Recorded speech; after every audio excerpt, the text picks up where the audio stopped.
Hello, guys. Welcome to Rex Arthur TV, Rex Arthur Show. This is the LGBTQ channel that discusses LGBTQ issues with an LGBTQ perspective and a humanistic approach.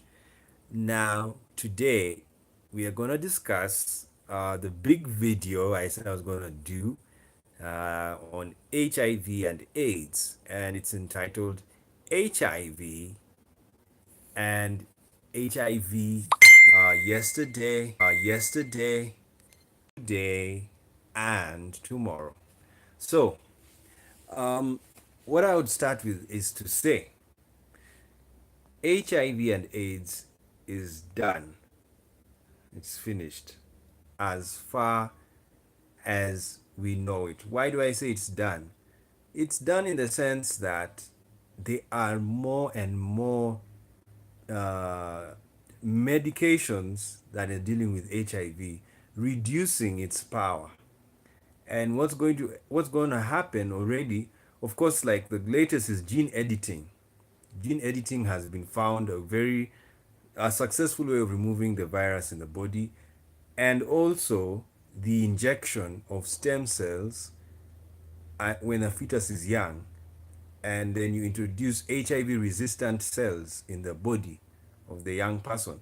So they have done that. They're going to do that to one child or some children and see whether they will have HIV or not. But they won't. The postulation is they will not have it because they will have uh, HIV resistant cells.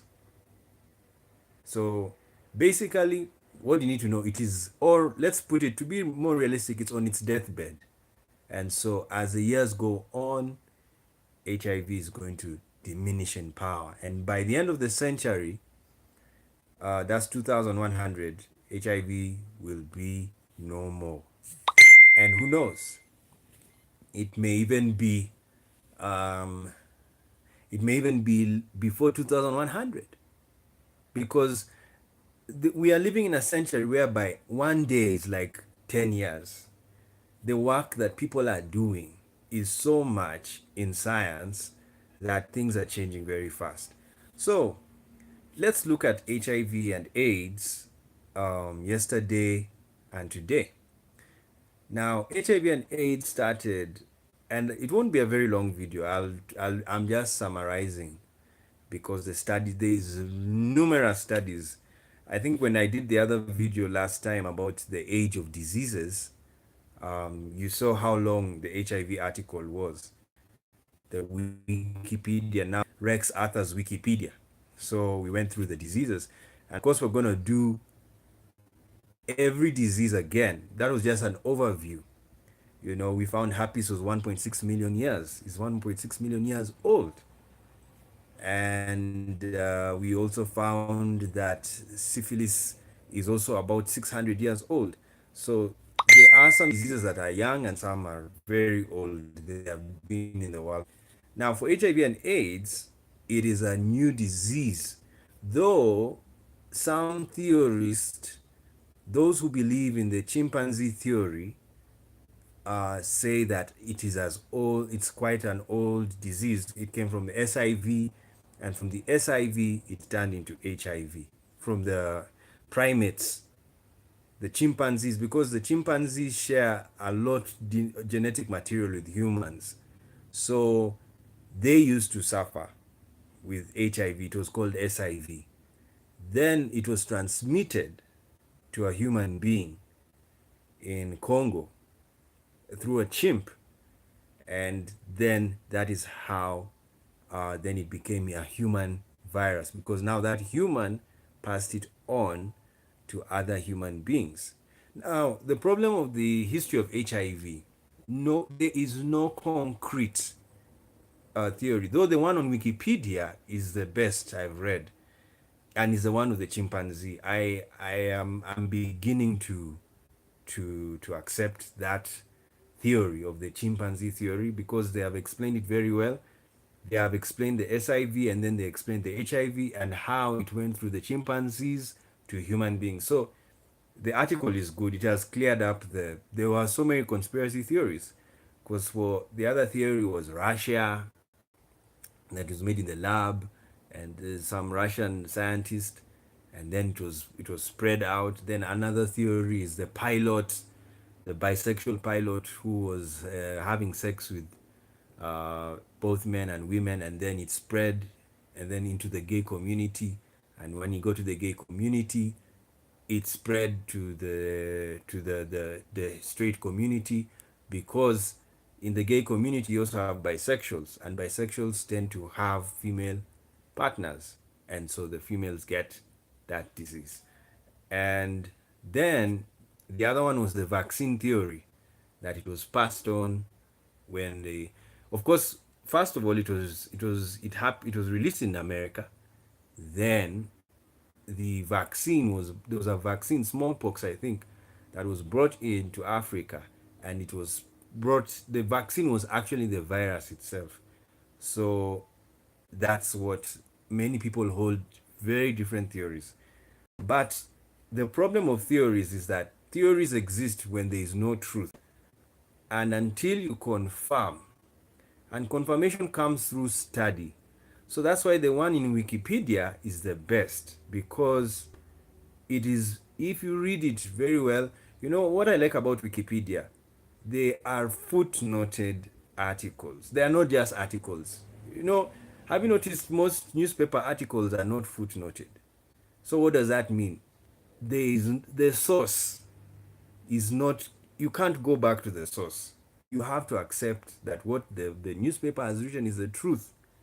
So, but in Wikipedia, most of the articles in Wikipedia, 90% of them have footnotes. Most of the articles have footnotes. So the footnote makes you to go back and check whether what they're saying is true. So when you read the Wikipedia, the history of HIV from Wikipedia, it's the best. So now the theory I hold the chimpanzee theory. It makes sense, and I can understand why it went to America, because the time these viruses were around in Africa, the scientists used to travel Africa. Air travel was is very old. It's new but also very old. So they came and they used to spend a lot of time in Congo forest, and they would collect samples. So this was when science was very bubbly in Africa, and European and American scientists used to study these viruses. And you go back with the virus and you study, and then you now know what this virus is and what it does. Even Ebola is very old. It was All of these viruses were in the 60s. Ebola and then HIV, they studied them in the 60s. So that is partly the history. And then, of course, in America, it was called GRID, gay related immune deficiency, because most of the gay people were dying from HIV. And this is what created Stonewall riots. Now, some people, of course, say the theories, they believe there's a theory that it was created to wipe out gay people, because gay people were seen as a menace in society. And so to finish them, give them a disease. And that theory sometimes holds a lot of truth in the gay community, because the black community also suffered the same thing when they went to Tuskegee, the college, and they were doing the syphilis experiments. But it was actually to cull black people, and they got sick and died. So in the experimentation that was happening. So that's of course the scientists had to say sorry about what happened in Tuskegee, and for the gay people demanded their rights, health rights, and that was why Stonewall happened and all of these riots. And we always remember that. By the way, it is LGBTQ History Month in America, so we are celebrating, and I will do another video, but not now, about LGBTQ history. It's very important. History is very important because it tells you where we've come from, and it makes us remember our roots. So it's a very important time in America for the LGBT community. And then we have the other LGBT History Month. I think it's in February. Same with the Black History Month, or in March. I think it's February. Yes, it is. But it's not American. It's European or UK. Now, so we have discussed the history in brief, and I've told you I'm sticking to the chimp theory because we are related to chimpanzees. 99% of our DNA, we share 99% genetic material with the chimpanzees. And that means most of the diseases chimpanzees have, humans can get. That's the thing. You know, why do we say that? Look at the chimpanzee. It has limbs, it has eyes, it has a nose, it has lips, just like us. And of course, religion struggles with evolution and other things. But religion should ask itself a question. When you read the Bible, there's an error in the Bible, especially in the story of Genesis. They never wrote what was created. There's no list of animals. We are just told animals were created. We don't know what animals were created. And now human beings have reached a level whereby they can study other animals. And we found similarities between a chimpanzee and a human. They have limbs like us. They have breasts like us. We all have teeth. They also have teeth. And they have eyes that look, some of us, we look like chimps. Yes, it's normal. And some of us look like dogs. Yes. It's because we are mammals. Mammals will look like fellow mammals. Yes. So don't get so shocked when someone tells you maybe you look like a dog or a baboon. Yes, I know it feels insulting, but in reality it's not. It is true. Of course, I don't you don't look like a snail. I mean, a snail doesn't have these eyes. So anyway, what I'm trying to say is the chimps, the diseases they have, we have. That's why Ebola ravages West Africa and Central Africa, because humans still live with chimpanzees. The Congo forest is still there. And chimpanzees eat bush meat just like humans in Congo forest and West Africa. They still eat bush meat like a chimp, like a gorilla. So what does that mean? The disease that the chimp gets for eating bushmeat that is sick are the same that we get. That's why Ebola is also found in chimpanzees, because they ate the same bushmeat that the human ate. And because we share the same genetic material, we normally get the same disease. So anyway, now I have talked about we are going with the chimp theory. Now, what happened after the scourge hit the gay people in America? Of course, now scientists started studying the disease. And there are very nice documentaries on HIV, very, very nice on YouTube. And I like them for their reality. But they're very long. You'll have to get some time to just sit down and watch them. But why it's important to watch them, they'll show you what happened, how guys went through the scientists studied the disease, and people were dying. So then in the 80s, the disease came to Africa. And when it came to Africa, Africans died in large numbers. Now, the weird thing was there were fewer gay people in Africa at that time than America. However, I want to say this, we cannot say that is the issue because we do not know. The gay lifestyle in Africa, especially in the 70s, 80s, was so underground, nobody even writes about it. And I'm also going to talk about this when I talk about LGBTQ history. Africa. Even Africa needs its LGBTQ history month. Why? We have had LGBTQ people on African soil for thousands of years. Is a fact. History is there. Egypt, come to Sudan, come to Congo, come to go to Nigeria. Yes, it is a fact. We also have our history of LGBTQ people. Go to Uganda. Yes. So we will do that history to show you that LGBTQ people existed. So who knows? Even gay people died in the 80s in Africa. And for me, my view of Africa is that Africa is mostly bisexual. That's my belief. Because you can tell, but as I told you, the body, so it takes somebody who has been there to tell you. So that's my own assumption. Let me call it an assumption. It's not based on fact. Anyway, so I was now telling you what happened in the 80s. The 80s, the disease ravaged most of Africa.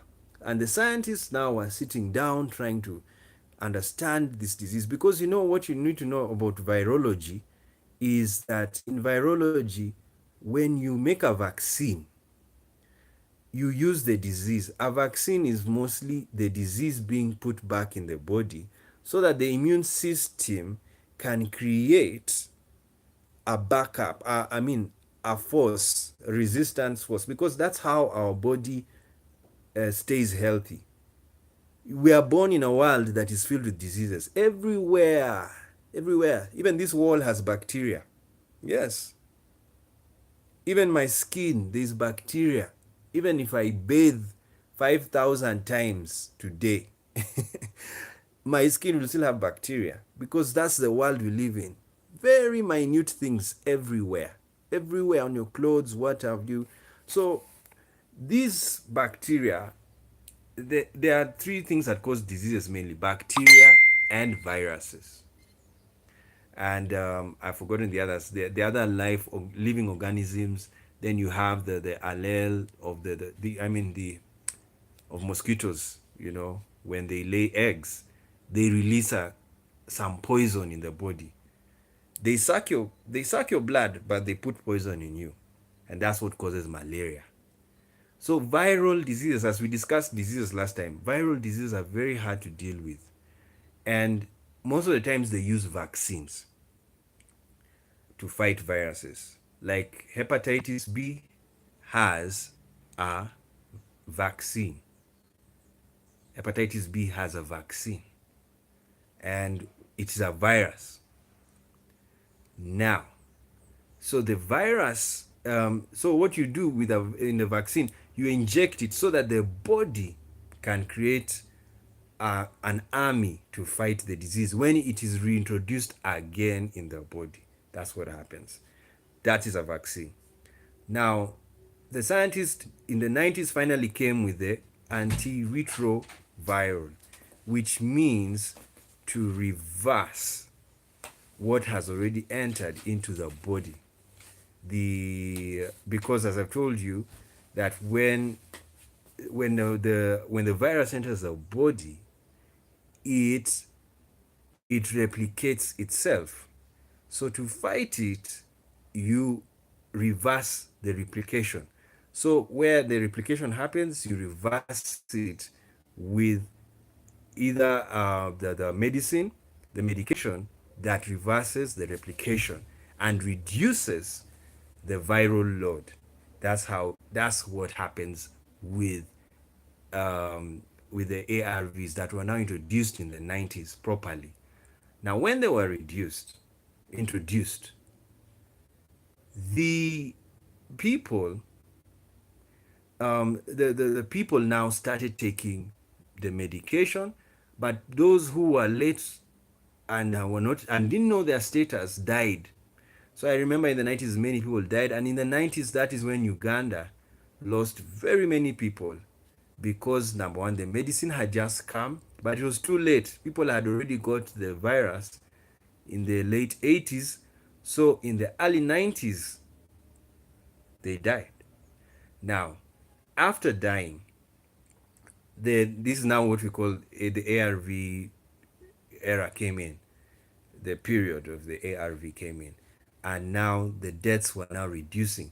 because after every 3 years, taking ARV, it was seen that their viral load was reducing.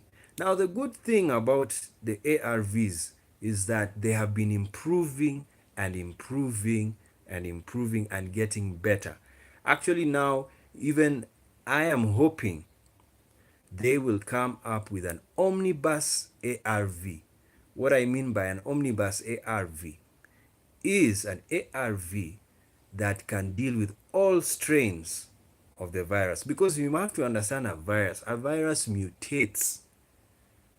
You see, even malaria of 10 years ago is not the malaria of today. Reason, the mosquitoes are changing. So when they change, even the poison they are putting in you has changed. So sometimes there is malaria, anti-malarial medicine that worked 10 years ago, it can't work today because the thing has changed. And this is what I want to remind people about science and nature. Nature is ever changing. Climate change is climate change is natural. The only thing that is making climate change very dangerous for the planet is that it's being accelerated by artificial factors. You know, factories, uh, engineering, and all of these, and chemical plants. You know, we are making chemicals and they go into the air. Nuclear industry, all of these things are causing, they're accelerating. But the fact is, climate change is natural. It happens. It's part of life. The Sahara Desert is proof that the world can actually change. And what else? The which other area? I'm trying to think of another. Yes, why I'm talking about the Sahara Desert, there's what you call desertification that's happening in Africa. It's happening because trees are being cut down, and when trees are cut down, there is no rain, and when there is no rain, there is no vegetation, and when there's no vegetation, there is death. So people move out of that area, and it becomes a desert within a short time. So why? Because people are cutting down the trees, or the trees are disappearing. Another thing that shows climate change, you know, the sea level goes up. And so islands are being swallowed up by the because of rising sea levels. So there are very many things that happen, but you have to understand it's because nature, and don't forget this, nature mutates. Nature changes. And what is nature? Nature is the state of living organisms in their life forms. And everything, even including trees also change. Human beings, like genetics, you know, we are all descended from one genetic pool. The first genetic pool is the A1. That's a Y chromosome, A1. And for the mitochondria, the women, it is L. And all of them came from Africa. So we are Africans. All races are Africans. That's a fact. And so, but what happened? As years went on, mutations happened to the Y chromosome and the mitochondria. Why? Because people were moving. They moved to other tropics. People left Africa and went to Asia and went to Europe and went to South America and Americas, and the climate changed. It changed their bodies. This is why the northern Europeans have blonde hair. Why do they have blonde hair? They live in an area that is not near the sun. There's a very good map of melanin. Shockingly, the people who have the highest content of melanin live within the equator. Now, why is the equator very important? It's important because the sun hits the equator twice in a year. But if you live in the Tropic of Cancer or Capricorn, the sun hits you once in a year. That's what happens. Once in a year. But if you live in the equatorial belt, the sun hits you and hits you twice a year. So this means more ultraviolet rays, double ultraviolet rays. And this is what causes the body to create melanin. And so you find the people, even in Africa, the blackest people are found in the equatorial belt. The lightest Africans are found in North Africa and Southern Africa. Why? Because those areas are not near the equator, so they have less melanin. And now what about Northern Europeans who are up, very up there? Sometimes they don't see the sun for 6 months. In Finland, they don't see no sunlight, 6 whole months. So what happens to people who live in those areas for 200 years? Their body changes. And so they stop having melanin, so they don't have black hair. Go and look at Norwegians and Finnish people. They don't have, it's, you can even know who is Nordish, who is Nordic. He has no black hair, no black eyebrows, no black mustache. No, those things are found in the equatorial belt and the Mediterranean. It's very easy. So the world is, that's how natural the world is, and changes. Different places have different settings, configurations. For those of you who know computer science, the world is also set up like a computer. The way you can have what you call the configuration, the world is also configured in a special way. So the settings in Africa are not the settings in Europe, and the settings in America are not the settings in Africa. And guess what? That's the same with HIV. HIV has many strains because the climatic conditions where it exists are different. The HIV in West Africa is not the HIV in East Africa. Reason, the climatic conditions there are different. And so those climatic conditions, they affect the virology in that area. The mosquitoes in Florida, Florida has mosquitoes, but they are not as strong as the ones in Africa because of the climatic conditions. And Florida is one of the hottest places. So what am I trying to say? Climate, and this is something scientists are now starting to do. Climate change or climatology affects human biology, and not only human biology, nature as a whole. And it is now in the 21st century, this is the new field of science, because climate affects even diseases. Yes, even diseases. You may find the reason why HIV is high in Africa is also because of climatic conditions. Do you know it's also high in India? And India is also in a temperate region. It's near the equator. But it's not high in Europe. Why? One of the reasons could be climatic. Yes. So there's a lot of science to do. We need to study the power of climate, the power of nature, the power of cosmology. The sun and the moon. These things have effect on us. I mean, why do women menstruate? Women always menstruate. It's like they are the moon. It's a very weird, so cosmology has an effect on us. And why don't men menstruate? And it's not, by the way, not all men. There are also men who have issues. They have issues like women. Yeah, and we'll talk about that next time. But what I'm trying to tell you is that cosmology also affects us. Climatology also affects us, and it has affected things like HIV. Now, we've discussed about the ARV, the history. We've given the history. Now, let's go to the demographics of HIV. I will make this a very short video. Of course, it's loaded, but we want to be summarizing. Now, the demographics of the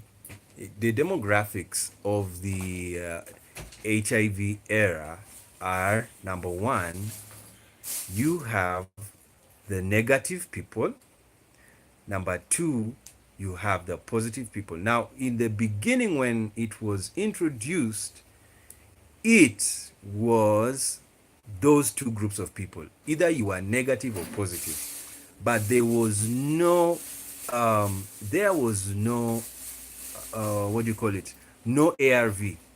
So the positive people, 80% of them died. Some of them are still alive. Like, we were just seeing a very nice video on YouTube of one of the survivors, the one man who got HIV in 1985, and he's still alive.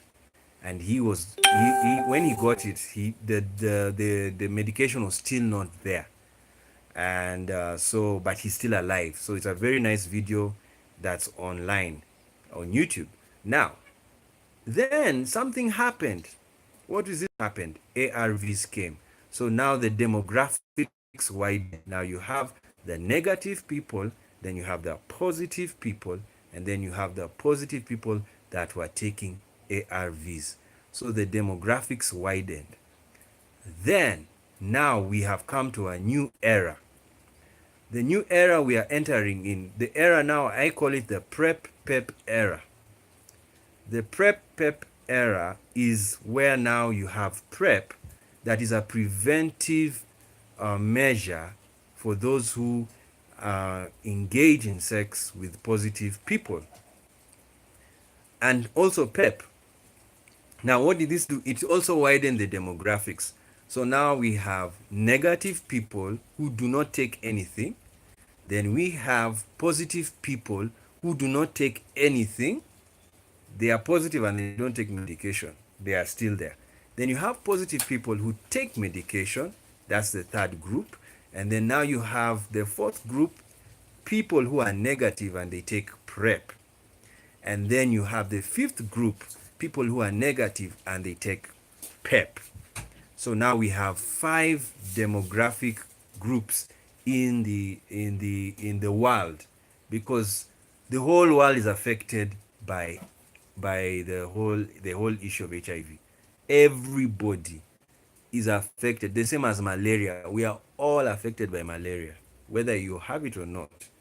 Reason being, when you go to the airport, they want you to take yellow fever if you're coming to Africa. I mean, do you need yellow fever vaccination when you're going to Europe? You see? So all of the climatic areas we live in, some areas are more prone to diseases than others because of the climate. That's what we need to understand. And that's why I'm also encouraging us to do a lot of study on climate science. It is really, even in mental diseases, I can tell you, mental health is also affected by climate. And it's true, when you read psychology and psychiatry, some people are affected by just a moody weather, winter. And you may find that there are more suicides that happen in winter because of the gloominess than in summer. That's how you do studies. That's how you merge climate science with mental health science. Now, okay, as I've been doing this preparation for this video, I was thinking to myself about PEP.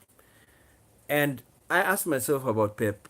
What if you take PEP? PEP is taken, it is what you call it's post exposure, after being exposed to the disease. And then PrEP is pre exposure prophylaxis. That is before you take it, before you are exposed to the virus. Now, I was thinking about PEP when I was talking to somebody, and somebody told me that they took PEP after they had raw sex. And I said, that's interesting, because does it mean that if you are a negative person, do you know could it be that you can actually take PEP for forever? Yes, after every time you have raw sex. So I was trying to ask myself, is it possible that someone can take PEP forever rather than PrEP? Because for PEP, you take it a whole month. But for PrEP, it is daily, or if not daily, before you have a sexual encounter, you have to take it 7 days consistently. Then you have the sexual encounter. Now, I'm still going to do that analysis of PEP, and now what we're going to go through, because we have already shown you the demographics, it has widened. Now we have a new demographic pool. So let's go through the demographic pool again. Then we will now discuss the way forward, because this is the present. Now, HIV in the present. So number one, we said negative people who don't take anything. Two, we have said the positive people who don't take anything. Three, the positive people who take ARVs. Four, the negative people that take PrEP. Five, negative people that take PEP. Now, HIV tomorrow is adding a new group, and the group is negative people who are vaccinated, because the HIV vaccine is the latest thing that is on the table of the HIV scientists. Now they are going to vaccinate people who are negative and to see whether the vaccine is effective. Now, before we go to the vaccine, we also need to see PrEP is very new. I think it's just 2 years now, and so is PEP. Of course, they came as Truvada, and then now it's PrEP and PEP. Now, we need to do, of course, the problem I'm having, and right now, what I've been discussing with many people when it comes to HIV, I have ceased in discussing HIV. I have ceased to attack positive people. I now attack negative people who do not value the new measures in the HIV science. Those are the people I'm after, because number one, negative people should take the measures available like PrEP and PEP. So there is nobody. What I'm trying to say is these days, what happens in the West and in Europe, there is no way you can punish someone who has HIV in this day and age when there is PrEP and PEP. Because when you have sex with somebody, unprotected sex, and you didn't know their status, you have a right to go to a medical center and request for PEP, so that in case you are exposed to the virus, the PEP will be able to deal with it. That's number one for PEPers. Now I call them PEPers. Then, if you know you are living a life that is sexually free, liberated person, you're a sexually liberated person and you like having sex, you should then take PrEP, so that you reduce the risk of being exposed to the virus. And now that's why we are waiting to see the studies coming out and seeing those who took PrEP, how many of them became positive and how many of them remained negative. Now, if you remain positive, if you remain negative, then what does that mean? PrEP is effective. And if you remained, after taking PEP, you still stayed negative, then PEP is effective. Now, and all of this, the effectiveness of these medications means the vaccine will be built on this efficacy from these medications and will also be stronger than PrEP and PEP. So the negative people who will have still remained negative should be encouraged to be vaccinated.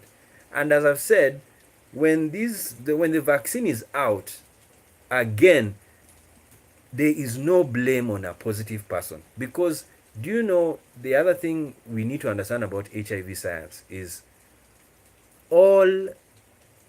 everybody matters in HIV science, including positive people. HIV, everybody. How will you know PrEP is effective? Are you going to sleep with negative people? That you're taking PrEP, but you're going to look for negative people. Then don't take PrEP, because if someone is negative, and I'm talking about HIV, I'm not talking about STDs now. I'm just on HIV, so please understand. If you are taking PrEP because you're negative, how are you going to look for a negative person to sleep with? You are supposed to look for a positive person. Yes. And how do you know a positive person? They will not tell you their status. Yes. One of them is that majority of people don't tell people their status. So what does that mean? If you're taking PrEP and you meet somebody and you want to have sex with them, have it. Don't even question what status they have. Then you will know whether PrEP is effective. Because you have to understand another thing people need to know about life. There is no 100% measure to protect you from HIV. Absolutely none. Why? Because you can get HIV even in a car accident. The blood of the guy who is seated next to you spills onto your wounds and that person is positive and you get it. Yes. Did you plan for the accident? No. It just happened. Syringes. You are a drug user and you just share syringes, and then one time the syringe you've used came from somebody who had HIV. What are you going to do? Are you going to curse the syringe? You can't curse the syringe. That's why I laugh at people who curse sex. That they say gay sex or even or prostitution is the cause of HIV. No, those gay sex, prostitution have existed in the world for thousands of years, 5,000 years and counting, still going on. HIV is not even 1,000 years old, not even 500. So, what does that mean? Sex is not the problem, it's the disease. So, and that's what scientists do. Scientists don't go and fix sex, they fix the disease. And that's what's being fixed. So, what I'm now trying to say is that everybody is important in the fight, especially, in fact, the most important are the positive people. Because the positive people are the ones to to find out whether the drugs that are being created are effective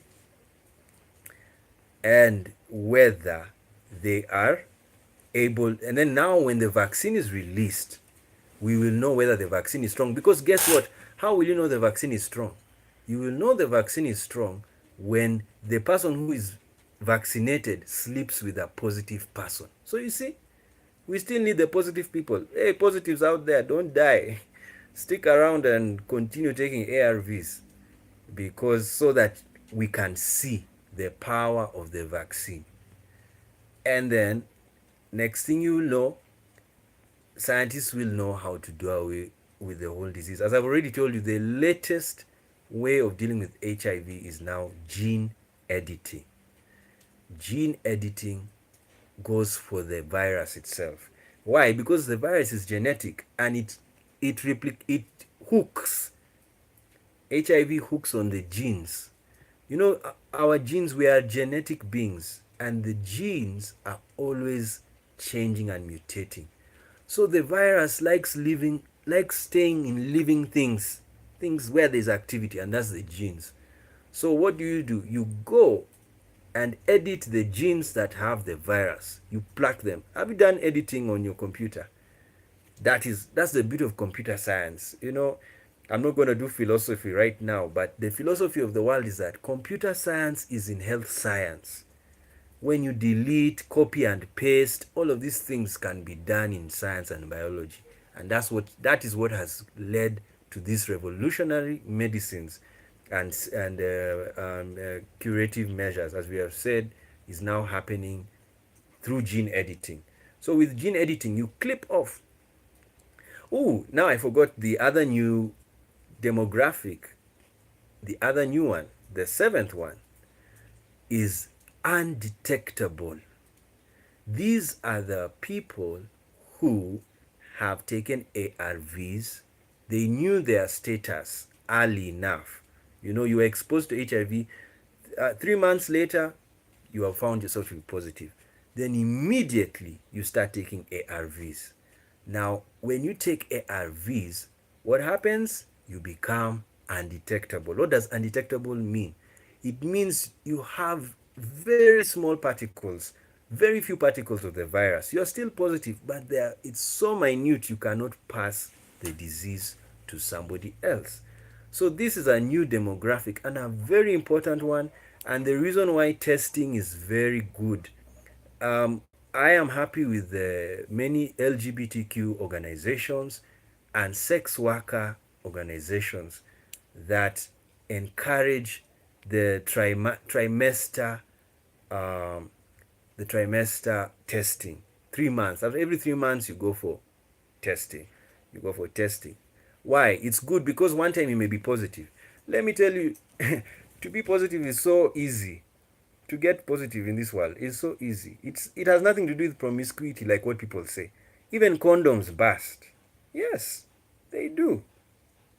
And when they burst, someone gets the virus that moment. Of course, I've been arguing with some people that they were telling me that no, you can get HIV the moment you have, and I said no, you don't. Nobody knows how many times you should have sex and then you get positive. Some people, just one moment of sex and that's it, they become positive. Others, it takes 100 sexual encounters, and on the 100th one they get HIV. So there is no cut line. You can get it once or at the 100th time. So there's no cut line about that. So what I'm trying to say when I say that is that just expect the expected, the unexpected. And so that's the new demographic I was trying to bring, the undetectable. And the beauty of the undetectable is they can, even if whether you use a condom or not, because as I told you, you can use a condom and it can get burst. So don't don't begin to wail. If the condom bursts and you are negative, go and get PEP. Simple. Just take yourself, be calm. Right now, medicine has done very well. The science world has really calmed everything down. And now we want to conclude with now dealing with the stigma. Now, the stigma, as I told you, will only be dealt with when the negative people come out and do their part, because everybody is important in this HIV scourge. Everybody, even the negative people.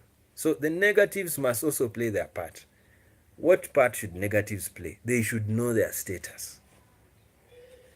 Once they know their status, and if they are still negative, they now can do PrEP. Yes, if I was a policy maker in a country, I would take this thing very seriously. Why? Because I want to, I mean, don't we have a goal? What's the goal? The goal is to eradicate HIV. So how do you do it? Those who don't have it, encourage them to stay negative. And that is through PrEP. One of the best ways is PrEP. Another way is condoms. Another way, and as I've told you, condoms is not the best. PrEP is even better than condoms. Why? Because if the condom bursts and you are negative and you are not taking PrEP, chances are you will get the virus faster than the negative person who is taking PrEP and the condom bursts. So, who is better? The prepper. The prepper is better than the negative person who is not even thinking of medication. So, the people, if you so to kill stigma, this is negative people need to play their part. Positive people are playing their part already. Majority of them are adhering to the regime. They are taking the ARVs, and as I told you now, most of them are undetectable because of good adherence and early testing. But the negatives, I'm not happy with them because they don't do testing. And then if they do testing and they find they're negative, they don't even want to take PrEP. And that is bad, because now when they meet somebody who doesn't, as I've told you, disclosing your status is not a very easy thing. Yes, it's not a very easy thing. Even the law protects status revelation. Why do we protect it? Because it is a right to privacy. Secondly, it is common knowledge that HIV can be got. Anybody can have HIV. So that's the reason why you don't even reveal status. You already know when you meet somebody for sex, you have a right to, you can choose to use a condom or not. Yes, it's your choice. Freedom of expression. It's constitutional. It's your choice. You already know what can happen if you sleep without a condom. Don't you know the risks? Yes, you're an adult. That's why it happens that if you get it, you cannot blame the person who gave it to you. It's illogical, because you knew what you were going to do. When you know you're going to have sex, you know you're going to expose yourself to things like HIV, syphilis, gonorrhea, all of these things. So don't blame the person you had sex with. Blame the disease. Yes, sex is not the problem. And the problem is not that person. The problem is that there's a disease. And everybody who has sex knows. You see, that's why sex is about with consenting adults. It's because an adult knows the consequences and knows what can happen to him. So I'm saying that to target the European laws that, and some not European laws but mostly American laws, they really punish people who are positive, and it's wrong. It's not based on logic. It is thoroughly illogical. You cannot blame somebody for being positive because they didn't get the disease by I mean, did they create it? They didn't create it. And if the positive person goes to have sex with somebody, that person who had sex with him, it is his responsibility. And they know their consequences. They can choose to have sex with them or not. And if they choose to have sex with them and it's unprotected, whatever happens after it, they can't blame the positive person. Yes, because they knew. They didn't even bother to do a test of the person. Didn't even. So it's up to you. Everything's up to you as a person. So we are done with this video, and now let's do a recap. The most important recap we want to do is the demographics, because that's the most important thing you need to understand in the HIV scourge. Number one, the whole world is in that sphere. So let's count and see. Number one, we have the negative people. Number two, we have the negative. Okay, let's start again.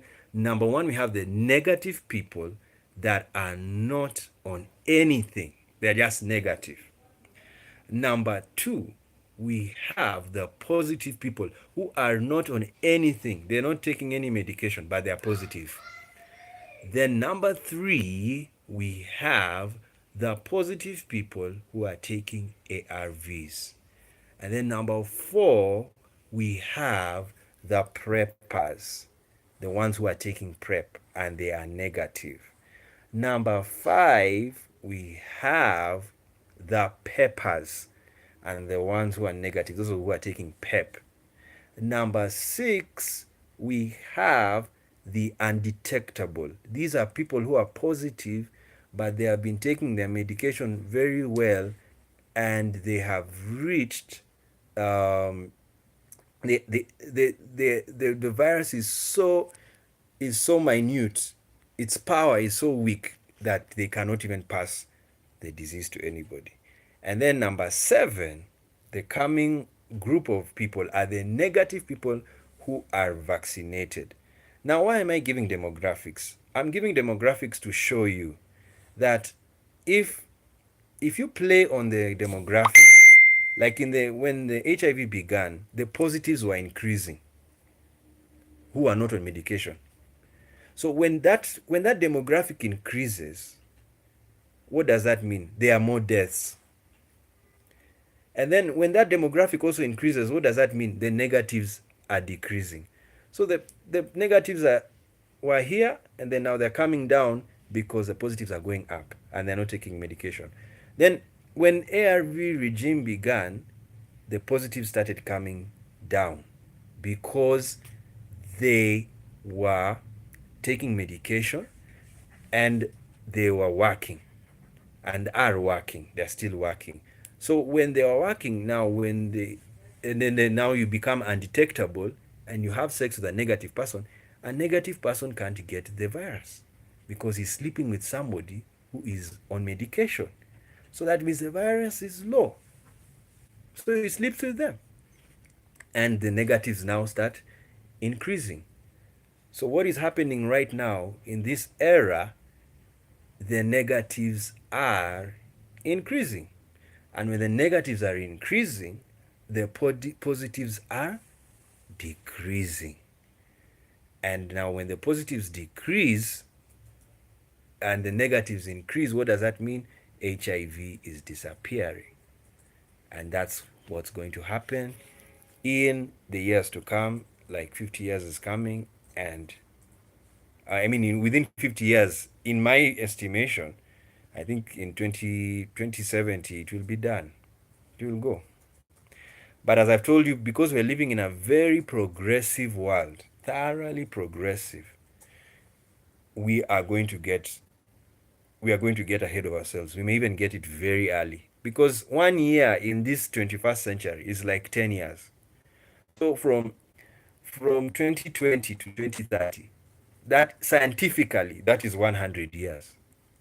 It's a century. So we'll have 10 centuries in this century. Why? Because science is so progressive. I mean, I was thinking to myself about the computers. Do you know what is the highest number in the world? The highest number is around, even I can't even pronounce it. Something oct, no, the octantillion, and they are borrowing from French. The French, when you do 20, it has the IGT. I've forgotten the term, the French term. Can you imagine? That is that's and the computer, a supercomputer is not even 20% of that, the highest number in the world, a supercomputer. So what happens if we make a computer that reaches the highest number in the world? My goodness, we will have knowledge beyond knowledge. And that's where we're going. And that's why many of these things are disappearing. Now, keep on studying climate science together with biology, together with medicine. Like, as I end now, look at gonorrhea. That was the one that was uh, antibiotic resistant. Why? It's a climate. Gonorrhea. What is gonorrhea? It's a bacteria. Bacteria is found where? It's everywhere. I've told, even on the wall, even on my skin, everywhere. Bacteria is found. So what happens? The weather is changing. And you see, the rate at which climate change is happening is so fast that it's even changing bacteria. And some of these medicines were, do you know, some of these medicines people use for gonorrhea, they were made 20 years ago, 15, 10. Now, the climate 10 years ago is not the climate today. That's why climate change is a very important topic. So what does this mean? Medicines have to be changed yearly to combat the changes that are happening in bacteria and the changes that are happening in the virus. And that's what's happening in the world. So thank you so much for joining us in this discussion of HIV yesterday, today, and tomorrow. There is hope for the whole world, and let's keep on living. Those who are positive, continue staying happy, enjoy your life.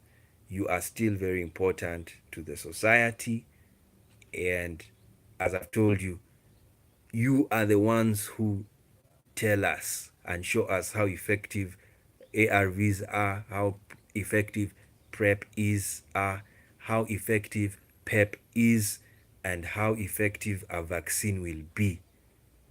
So, thank you. Just stay on. Life is like that. People get positive in very many ways.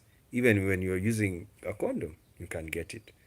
So, and for those who are negative, please take your you have a part to play. Don't stigmatize, don't oppress a positive person, don't discriminate against a positive person. There are some people who have no heart. They just look at them as low lives. And no, that's not how you do it. Give them love and find a way. And one of the ways of giving them love is take PrEP. Yes, take PrEP. And because, we love people. The reason why people don't even disclose their status, they want to love. Yes, they want to love. They want to have fun. That's why sex workers are very important in society. They give people fun. Don't cut off sex workers, because if you don't want to have fun, don't stop somebody else from having fun. Yeah. So when you have fun, you know there are consequences. So don't worry. There are enough measures now, and governments are doing well and better, and scientists are even doing a marvelous job in trying to save the world from this scourge.